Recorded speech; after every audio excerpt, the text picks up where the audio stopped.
नमस्कार, मैं ऋषभ शर्मा और आप देख रहे हैं आचरण न्यूज। आइए जानते हैं आज की कुछ बड़ी खबरें। ग्वालियर आए केंद्रीय मंत्री सिंधिया, हुआ जोरदार स्वागत। ग्वालियर में शराबी युवक और सांड के बीच मजेदार मुठभेड़। ट्रांसपोर्ट कारोबारी से हुई 47 लाख की ठगी। झूठी लूट की कहानी का पुलिस ने किया पर्दाफाश। गाड़ी पर हमला करने वाले लगे पुलिस के हाथ। आइए जानते हैं अब इन सभी खबरों को विस्तार से। केंद्रीय मंत्री ज्योतिरादित्य सिंधिया का ग्वालियर रेलवे स्टेशन पर जोरदार स्वागत हुआ। बोले, मध्य प्रदेश में विकास की गति लगातार तेज हो रही है। ग्वालियर पहुंचे केंद्रीय मंत्री ज्योतिरादित्य सिंधिया का बीजेपी कार्यकर्ताओं और समर्थकों ने रेलवे स्टेशन पर जोरदार स्वागत किया।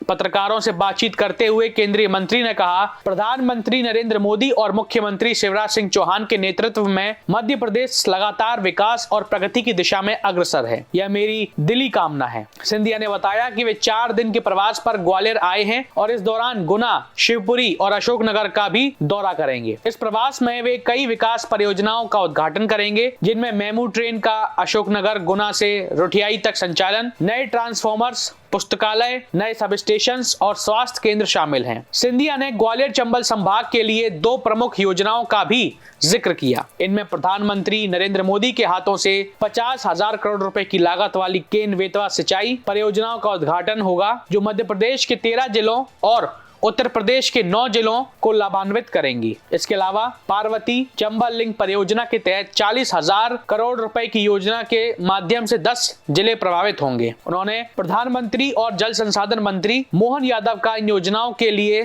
धन्यवाद किया। दिल्ली के चुनावों पर सिंधिया ने कहा कि हमने हरियाणा और महाराष्ट्र में भाजपा की विचारधारा से सफलता प्राप्त की है और दिल्ली में भी भारतीय जनता पार्टी का परचम लहराएगा। हम सब मिलकर इस दिशा में काम कर रहे हैं। ग्वालियर व्यापार मेला पर उन्होंने मुख्यमंत्री को रोड टैक्स छूट देने के लिए धन्यवाद दिया और कहा कि इस बार भी मेला नया कीर्तिमान स्थापित करेगा। साथ ही जिला अध्यक्षों की सूची में हो रही देरी पर इशारों में कहा कि यह सूची जल्द ही जारी होगी। सबको नव वर्ष की बहुत बहुत शुभकामनाएं और ये वर्ष आप सभी के लिए मंगलमय रहे। ये वर्ष हमारे ग्वालियर चंबल संभाग, हमारे मध्य प्रदेश और हमारे देश प्रधानमंत्री जी के नेतृत्व में, प्रदेश मोहन यादव जी के नेतृत्व में विकास और प्रगति के सफर पर निरंतर अग्रसर होते रहे, यही मेरी दिल की कामना है। इस बार 4 दिन के प्रवास पे मैं आया हूँ। ग्वालियर के साथ गुना, शिवपुरी, अशोकनगर का भी प्रवास है। अनेक विकास और प्रगति के सौगात, मेमू का ट्रेन अशोकनगर गुना से रुठियाई तक, हमारे क्षेत्र में ट्रांसफॉर्मर्स, नया पुस्तकालय, नई सब स्टेशन, स्वास्थ्य केंद्र के उद्घाटन होने वाले हैं और उसी तारतम्य में ग्वालियर का कार्य भी आगे बढ़ रहा है। सबसे बड़ी खुशी है प्रधानमंत्री जी के हाथों से केन बेतवा सिंचाई की परियोजना 50,000 करोड़ रुपए की लागत से 13 जिलों को मध्य प्रदेश में प्रभावित करेगी, 9 जिलों को उत्तर प्रदेश में प्रभावित करेगी और वहीं पार्वती चंबल लिंक परियोजना के आधार पर मध्य प्रदेश के 10 जिले प्रभावित हो रहे हैं, जो 40,000 करोड़ रुपए की योजना है। दोनों योजनाओं के लिए प्रधानमंत्री और मोहन यादव जी, मुख्यमंत्री जी को दिल की गहराइयों से बहुत बहुत धन्यवाद। ग्वालियर चंबल संभाग के सभी जिले इससे प्रभावित होंगे। जहाँ तक दिल्ली का चुनाव का विषय है, जैसे हरियाणा और महाराष्ट्र के समय में भी जो मेरी विचारधारा थी कि भारतीय जनता पार्टी का कमल का फूल का परचम लहराएगा, दिल्ली के चुनाव में भी हम सब एकजुट होकर लगे हुए हैं और दिल्ली में भी भारतीय जनता पार्टी का परचम लहराएगा, इस बात का पूर्ण विश्वास है। आरटीओ टैक्स की छूट के लिए भी मैं मुख्यमंत्री मोहन यादव जी को धन्यवाद अर्पित करना चाहता हूं।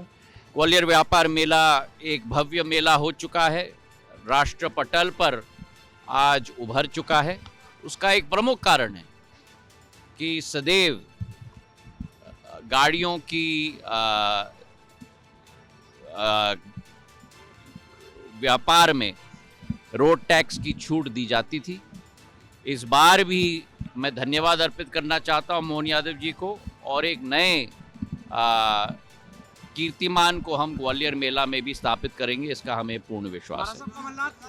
ग्वालियर में शराबी युवक और सांड के बीच मजेदार मुठभेड़, वीडियो हुआ वायरल। ग्वालियर के मुरार स्थित सदर बाजार में एक दिलचस्प घटना घटित हुई जो अब सोशल मीडिया पर वायरल हो रही है। वीडियो में एक युवक जो शराब के प्रभाव में था सड़क पर घूमते हुए पास खड़े एक सांड पर सवार हो जाता है। युवक ने शराब के असर में संतुलन खोते हुए पहले तो सड़क पर हंगामा किया, फिर अचानक सांड को देखकर उसके पास गया और उस पर चढ़ने की कोशिश करी। शराबी युवक ने सांड पर सवार होकर जय जय भोलेनाथ के नारे भी लगाए, लेकिन कुछ ही समय में स्थिति बदल गई। पास खड़े एक व्यक्ति ने सांड की पूंछ को हल्के से खींच लिया, जिससे सांड ने अपना संतुलन खो दिया और युवक को नीचे गिरा दिया। इसके बाद युवक ने सांड से बचने के बजाय उसके साथ हल्की मुठभेड़ शुरू कर दी। हालांकि सांड ने युवक पर एक और हल्का प्रहार किया, जिससे युवक जमीन पर गिर गया। यह सब देखकर आसपास खड़े लोग हंसी रोक नहीं पाए, लेकिन कुछ लोगों ने जल्दी से शराबी युवक को सांड से बचाया। उन्होंने सांड को भगाने के लिए पानी और पत्थर का सहारा लिया, जिससे युवक की स्थिति सामान्य हुई। यह मजेदार घटना अब ग्वालियर में चर्चा का विषय बन चुकी है और सोशल मीडिया पर जमकर शेयर भी हो रही है।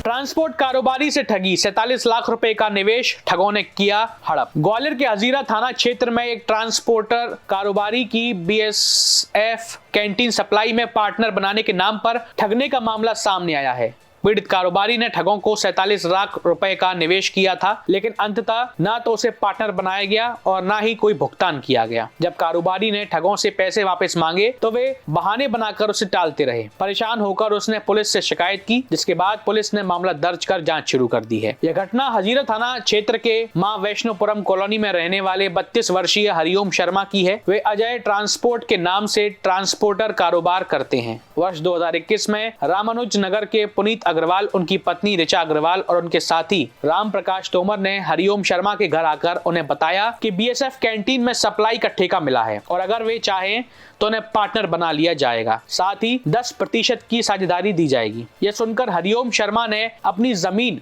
और कुछ संपत्तियां बेचकर 46,51,500 रुपए का निवेश किया। शुरुआत में उन्हें मुनाफा भी मिला, लेकिन बाद में जब उन्होंने पेमेंट की मांग करी तो ठगों ने बहाना बनाना शुरू कर दिया। अंततः जब हरिओम शर्मा ने बीएसएफ कार्यालय जाकर मामले की जांच की तो पता चला कि जिस फर्म का नाम दिया गया था उसका वहां कोई टेंडर नहीं था और सारे दस्तावेज फर्जी थे। जिसके बाद हरिओम शर्मा ने पुलिस में शिकायत दर्ज कराई और पुलिस ने ठगों के खिलाफ धोखाधड़ी का मामला दर्ज कर लिया और उनकी तलाश शुरू कर ली है। हजीरा थाने में एक 46.5 लाख की धोखाधड़ी का मामला अपराध पंजीबद्ध किया गया है। फरियादी जो है हरिओम शर्मा जो है मुरैना के निवासी 52 वर्षीय हैं और पैकिंग मटेरियल का काम करते हैं। उनको जो है 3 लोगों ने, पुनीत अग्रवाल, उनकी पत्नी ऋचा अग्रवाल और राम प्रकाश तोमर, इन 3 लोगों ने विश्वास दिलाया कि उनका जो है बीएसएफ कैंटीन में कॉन्ट्रैक्ट लिया, टेंडर लिया और वहाँ पे उनकी पैकिंग के लिए और अन्य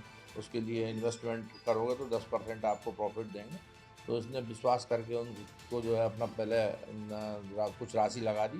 इनने उसे 10% के हिसाब से कुछ समय तक प्रॉफिट दिया और जब करीब 46.5 लाख राशि हो गई तो इसको कुछ भी नहीं दिया और इसका फ़ोन उठाना ही बंद कर दिया। जब इसने बीएसएफ एकेडमी में जाकर पता किया तो इनके नाम का कोई टेंडर होना नहीं पाया गया, तो उसे लगा कि उसके साथ धोखाधड़ी की गई। उसकी रिपोर्ट पर से अपराध पंजीबद्ध किया गया। प्रकरण में विवेचना की जा रही और जो तीनों आरोपी हैं उनके द्वारा पूर्व में भी जो है धौलपुर में भी इसी प्रकार से जो है पैकिंग के नाम पर, कैंटीन के नाम पर, बीएसएफ कैंटीन के नाम पर अन्य लोगों के साथ भी धोखाधड़ी की गई है। उसमें अपराध पंजीबद्ध है। इनका रिकॉर्ड इकट्ठा किया जा रहा है और विवेचना कर आरोपियों को गिरफ्तार किया। किसान और उसके दामाद ने रची लूट की झूठी कहानी, पुलिस ने किया खुलासा। ग्वालियर पुलिस ने एक किसान के द्वारा रची गई झूठी लूट की कहानी का पर्दाफाश किया है, जिसमें उसने अपने दामाद के साथ मिलकर खुद को गोली मारकर 2.5 लाख रुपए लूटने की घटना को अंजाम दिया। इस झूठी कहानी का उद्देश्य कर्ज से छुटकारा पाना था। पुलिस ने जांच में आरोपी किसान और उसके दामाद के खिलाफ कार्रवाई शुरू कर दी है। घटना 6 जनवरी 2025 की है, जब ग्वालियर देहात के ग्राम रिछेरा 48 वर्षीय किसान हरी सिंह रावत ने पुलिस को बताया था कि वह डवरा के आड़तिया चप्पा सेठ से धान बेचने के बाद 2.5 लाख रुपए लेकर बाइक से शिवपुरी जा रहा था। रास्ते में भितरवार थाना क्षेत्र के चकमियापुर गांव के पास 2 बाइक सवार बदमाशों ने उसे घेर लिया और उसके पैर में गोली मारकर रुपए लूटकर फरार हो गए। इसके बाद घायल किसान को इलाज के लिए अस्पताल भेजा गया और पुलिस ने अज्ञात आरोपियों के खिलाफ मामला दर्ज कर उनकी तलाश शुरू की है। पुलिस की जांच में सामने आया कि चंपा सेठ ने बताया कि घटना वाले दिन हरि सिंह रावत ना तो डबरा आया था और ना ही उसे कोई पैसे दिए गए थे। पुलिस ने घटना स्थल पर जाकर बारीकी से जांच की तो पता चला कि किसान उस दिन करियावटी तक ही गया था और फिर वहीं से वापस लौट आया। जांच के दौरान किसान हरि सिंह रावत ने कबूल किया कि उसने अपने दामाद मंजेश रावत के साथ मिलकर ये झूठी लूट की कहानी रची थी ताकि कर्ज से बचा जा सके। उसने अपने पैर पे 315 बोर के अवैध कट्टे से गोली मारी। इसके बाद पुलिस ने दामाद मंजेश को गिरफ्तार कर लिया और घटना में उपयोग किया गया कट्टा और बाइक बरामद कर ली। अब पुलिस ने किसान और उसके दामाद के खिलाफ धोखाधड़ी का मामला दर्ज कर लिया है और जांच शुरू कर दी है। ग्वालियर पुलिस ने जो है एक फरियादी हरि सिंह रावत है, उम्र करीब 48 वर्ष है, रहने वाले रिछारी खुर्द भितरवार थाना क्षेत्र करैया थाना क्षेत्र पड़ता है, वहाँ के निवासी हैं। उनके द्वारा 6 तारीख की रात्रि में रिपोर्ट दर्ज कराई गई कि वो मोटरसाइकिल से अपने एक रिश्तेदार के यहाँ डबरा से एक व्यापारी से धान बेचकर 2.5 लाख रुपए लेके रिश्तेदार को उधारी के पैसे देने जा रहे थे। रास्ते में उनके धूमेश्वर के पास में कंजरों के डेरे के वहाँ पे मोटरसाइकिल कुछ बदमाश मोटरसाइकिल से आए, टक्कर मारी और टक्कर मारकर उनके पास से 2.5 लाख रुपए लूट के ले जा रहे थे। तो उन्होंने उनको पकड़ने का प्रयास किया। इसी बीच में उनमें गोली मार दी, जिससे उनके पैर में गंभीर रूप से चोट आई थी और इलाज के लिए इनको ट्रामा JH में भर्ती किया गया था। उनकी रिपोर्ट पर से जो है, चूँकि प्रकरण गंभीर था तो गंभीर लूट व जो गंभीर धाराओं का अपराध पंजीबद्ध किया गया। प्रकरण की गंभीरता को देखते हुए पुलिस अधीक्षक महोदय द्वारा अलग अलग टीम बनाई गई। टेक्निकल साक्ष्य व अन्य साक्ष्य के आधार पर जब इन्वेस्टिगेशन किया गया और फरियादी द्वारा जो स्टेटमेंट दिया गया था कि सबसे पहले तो कि 2.5 लाख रुपए डबरा के चंपा सेठ के यहाँ से लाना बताया था कि उसी दिनांक को 6 तारीख को धान बेचकर चंपा सेठ के यहाँ से उन्होंने 2.5 लाख रुपए लिए। जब चंपा सेठ से पूछताछ की गई और उनका स्टेटमेंट लिया गया तो उनके द्वारा बताया गया कि ना तो उनके यहाँ पर वो कोई आया उस दिन और ना उनके द्वारा कोई राशि दी गई। तो चंपा सेठ के बयान के आधार पर जो क्लियर हो गया था कि इनके द्वारा घटनाक्रम झूठा बताया जा रहा है। टेक्निकल साक्ष्य व अन्य साक्ष्य के आधार पर पता किया तो इनके साथ में एक युवक और देखा गया था CCTV फुटेज के आधार पर। जब वो युवक इनका चाचेरा दामाद था मंगेश रावत, उसको बुलाकर जब पुलिस द्वारा पूछताछ की गई और तस्दीक की गई तो उसके द्वारा पूरा घटना का खुलासा कर दिया गया कि उसके ऊपर और फरियादी हरि सिंह को काफ़ी लोगों का कर्जा देना था। तो कर्जा लोगों को वापस नहीं करना पड़ा, इसलिए उन्होंने जो घटना बनाई और मंगेश द्वारा जो है इनके पैर की पिडली की मांस पकड़कर गोली चलवाई गई, जिससे कि घटना जो लूट की घटना बता दें। इस प्रकार फरियादी द्वारा जो है एक तो झूठी पुलिस में FIR दर्ज कराई गई, झूठा साक्ष्य दिया गया और इसमें अन्य लोगों को भी फंसाने की संभावना थी कि अन्य जो इनके दुश्मन थे उनको भी फंसाते।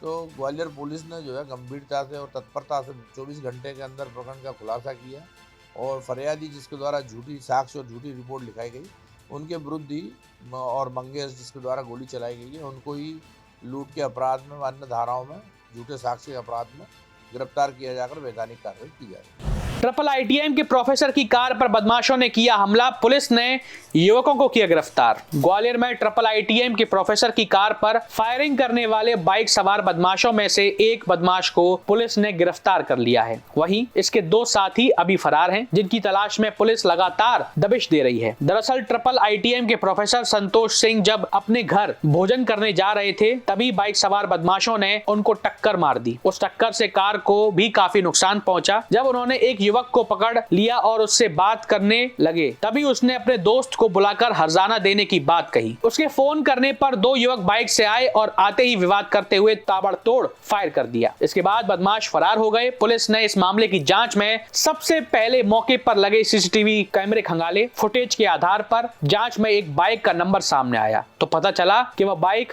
मोती झील निवासी संतोष नार्वे के नाम पर थी। जब पुलिस उसे लेकर थाने पहुंची तो पता चला कि 2 साल पहले उस युवक ने बाइक बेच दी थी। पुलिस ने एजेंसी पहुंचकर वाहन की जानकारी ली तो पता चला कि बाइक रोहित परार निवासी DD नगर से ली है। पुलिस ने DD नगर पहुंचकर आरोपी को दबोच लिया। पुलिस अब उसके फरार साथियों की तलाश कर रही है। हजीरा थाना क्षेत्र में भी जो एक प्रोफेसर के ऊपर फायरिंग की गई थी, प्राणघातक हमला किया गया था।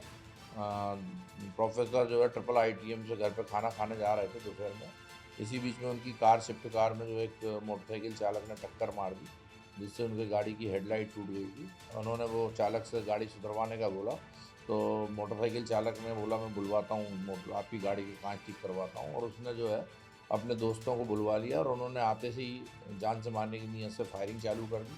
प्रोफेसर साहब जैसे तैसे बचे और उनकी गाड़ी के दोनों टायर फोड़ दिए। और जिस लड़के को रोक रखा था, जिसने कांच ठीक कराने का बोला था, उसने पत्थर लेकर उनकी गाड़ी का कांच तोड़ दिया, सामने का फ्रंट।